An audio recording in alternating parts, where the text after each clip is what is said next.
প্রচণ্ড গরমে মাত্র কয়েক মিনিটে কিন্তু বানিয়ে নিতে পারবেন কলিজা এবং প্রাণ জুড়ানো কাঁচা আমের স্পেশাল শরবত। একবার বানিয়ে সংরক্ষণ করতে পারবেন 1 বছর। আসসালামু আলাইকুম ও রহমতুল্লাহি বারাকাতু। আশা করি আমার এই আজকের ভিডিও আপনাদের অনেক ভালো লাগবে।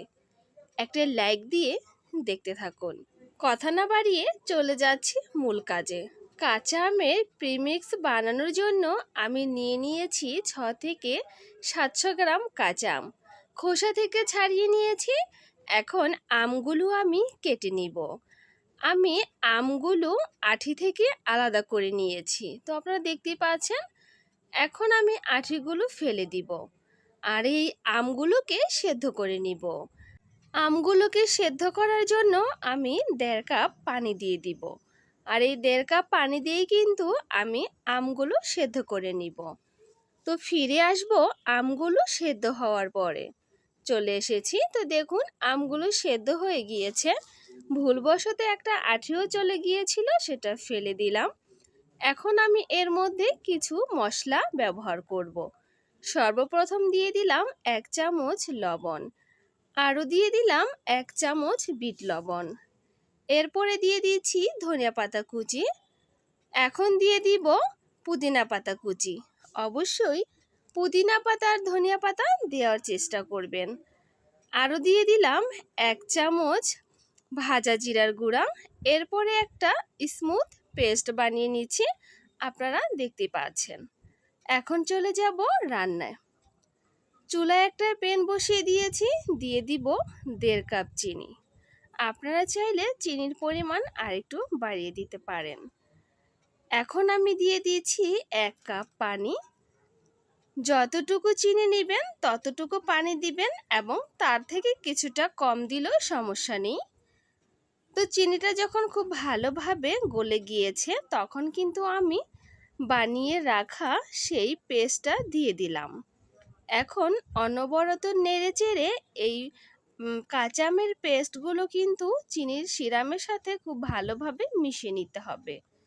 কালারটা যেন সুন্দর আসে, তার জন্য আমি দিয়ে দিলাম গ্রিন ফুড কালার। আপনারা চাইলে কালারটা স্কিপ করতে পারেন, যেহেতু আমরা কাঁচা আমের প্রিমিক্স বানাচ্ছি বা কাঁচা আমের শরবত বানাবো, তাই যেন কাঁচা কাঁচা ভাব দেখা যায়, তার জন্যই কালারটা ব্যবহার করেছি। কাঁচা আমের এই প্রিমিক্সটা এমনভাবে আমাদের রেডি করতে হবে যার ঘনত্বটা এমন হবে, আপনি হাতে যখন নেবেন আঙ্গুলের সাহায্যে, তখন আঠালো আঠালো ভাব হবে, কিন্তু কোনো তার হবে না। এমন হলে কিন্তু আপনারা এই প্রিমিক্সটা চুলা থেকে নামিয়ে ঠান্ডা করে নেবেন। তো দেখুন আমার এই আমের প্রিমিক্সটা কিন্তু ঘন হয়ে গিয়েছে। এখন আমি এই প্রিমিক্সগুলোকে ঠান্ডা করে নিব। এরপরে একটা পেলাতে ঢেলে নিব। তো আমি একটা পেলাতে ঢেলে নিয়েছি। এখন আমি এর মধ্যে দিয়ে দিলাম 3টি লেবুর রস। লেবুর রস দেওয়ার কারণে এই প্রিমিক্সটা ঠান্ডা হওয়ার পরে কিন্তু জমে যাবে না, যেহেতু চিনির সিরামটা আমরা দিয়েছি বেশি, জমে যাওয়ার কিন্তু অনেকই সম্ভাবনা আছে। যদি লেবুর রসটা ব্যবহার করেন তাহলে কিন্তু আর কখনোই জমে যাবে না। তো এখন আমি সংরক্ষণ করে রাখার জন্য কাচের একটা জার নিয়েছি। শুকনো একটা জার নিতে হবে। এরপর আমি ঢেলে কিছুটা রেখে দিচ্ছি। নর্মাল ফ্রিজে রেখে কিন্তু আমরা 1 বছর এই কাঁচা আমের প্রিমিক্সটা রেখে দিতে পারবো। যখন প্রয়োজন হবে 2 থেকে 3 চামচ একটা গ্লাসে নিয়ে প্রয়োজন মতো পানি মিশিয়ে বরফের কিউব করার টুকরো মিশিয়ে কিন্তু আমরা ঝটপট পরিবেশন করতে পারবো, এবং কি মেহমানও কিন্তু ঝটপট আমরা আপ্যায়ন করতে পারবো এই শরবত দিয়ে। তো বাকিটার মধ্যে আমি আমার প্রয়োজন মতো পানি, বরফ এবং চিয়া সিডস মিশিয়ে কিন্তু শরবত রেডি করে নিব। ফাইনালি কিন্তু আমার শরবত রেডি হয়ে গিয়েছে। আরও দিয়ে দিয়েছি লেবুর টুকরো। দেখতে কিন্তু ভীষণ সুন্দর হয়েছে, খেতে কিন্তু তার চেয়ে দ্বিগুণ মজা। আপনারা এই প্রচণ্ড গরমে কিন্তু ঝটপট কাঁচা আমের এই শরবত বানিয়ে মন প্রাণ কলিজা কিন্তু ঠান্ডা করে নিতে পারেন। যারা ভিডিও দেখতে দেখতে একটা লাইক দিতে ভুলে গিয়েছেন, তারা অবশ্যই একটা লাইক দিয়ে দিবেন।